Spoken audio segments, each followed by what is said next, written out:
Anong niluluto mo, Kilo? Baboy? Ilang kilong baboy? Hindi nga, kilo, hindi kilo. Corn beef po, gano'n, itlog, hotdog. Mga dilata. Naglalagay ka ba ng sabaw sa corned beef? Oh. Hindi. Subukan mo yung... Pagkatapos mong kunin yung corned beef sa lata, ilalagay mo yun dun sa sa lutuan, di ba? Yung lata mo itatapon. Bakit? Dumiretso ka ng gripo, lalagay mo ng tubig yun. Kasi yung natira dun na yung mantika, yung sebo, yung mga dumikit na ingredients, ang sarap mo, kakanawin mo. Tapos ilagay mo yun dun sa corned beef, magkakaroon ng konting sabab. Kay sarap! Sakit? Nanawagan kami sa mga brand ng corned beef dyan, Bekenemen. Ang sarap ng corned At beef. tapos lalagyan mo ng sili at saka ng sibuyas. Ay, Diyos ko. Hindi ko niluluto yung corned beef eh. Pag bukas na gano'n, sibuyas agad, tapos kain na. Buhay mo yan, wala kaming magagawa.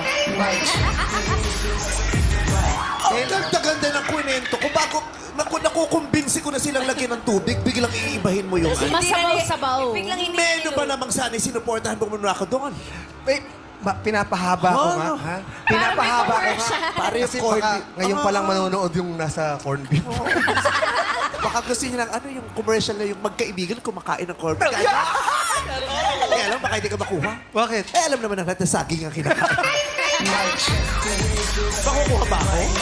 Pwede ba ako makuha? Hindi ka makukuha. Bakit? Walang damo sa lata. Ayun!